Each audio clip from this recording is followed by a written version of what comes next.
There's a number of things that I think are really worth keeping your eye on.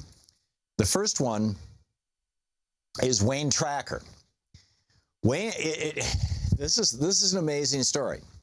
ExxonMobil knew back in the 1970s, apparently, from the what we're seeing from the research that New York State Attorney General Eric Schneiderman has been digging up, that ExxonMobil knew that their product could cause the destruction of life on Earth. They knew it was killing us. This is just like the tobacco companies knew back in the 50s that their product was killing their customers also. Well, it's a little bit different in terms of order of scale. The tobacco companies to this day are killing tens of millions of people a year worldwide and 500,000 people a year every year just in the United States. That's the tobacco companies. But they're not endangering all life on Earth. ExxonMobil, on the other hand, is endangering all life on Earth, along with all of their other cohorts in the fossil fuel business. And a number of them, ExxonMobil and Koch Industries, the Koch brothers and whatnot, have over the years, presumably, in the case of Exxon, clearly, apparently, according to Schneiderman, knowing that their product is destructive to life and democracy and all those things that require life, they decided to fund programs to lie about it, to convince us that there's some kind of debate going on, to give cover to the Republicans that they wholly own. And because those lies, ExxonMobil is a publicly traded company, so anything that its senior executives do is potentially under the oversight of the Securities and Exchange Commission, which prevents publicly traded companies from basically engaging in fraud, and represents the interests of their stockholders, among other things. But that's the principal SEC thing.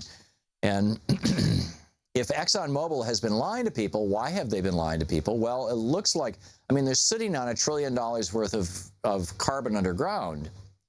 But that $1 trillion worth of carbon is only worth $1 trillion if you can actually extract it over the next 50 years or so.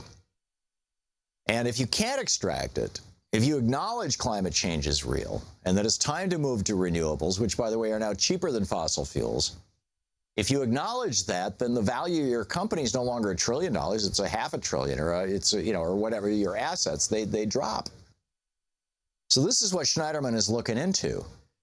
But it turns out that Wayne Tracker, Rex Wayne Tillerson, his middle name is Wayne, and he was an Eagle Scout. Apparently, he was good at tracking. Wayne Tracker is apparently, according to AG Schneiderman, is the phony email alias that Rex Tillerson was using as CEO of ExxonMobil to discuss climate change, which could get very, very dicey for our Secretary of State.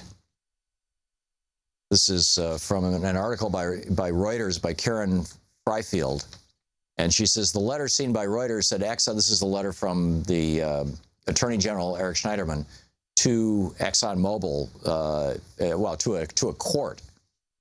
The letter seen by Reuters said Exxon had not previously disclosed the alias account. It asked the judge to order Exxon to explain whether documents from the Wayne Tracker email and 34 additional accounts assigned to other executives, Exxon executives and board members, had been preserved.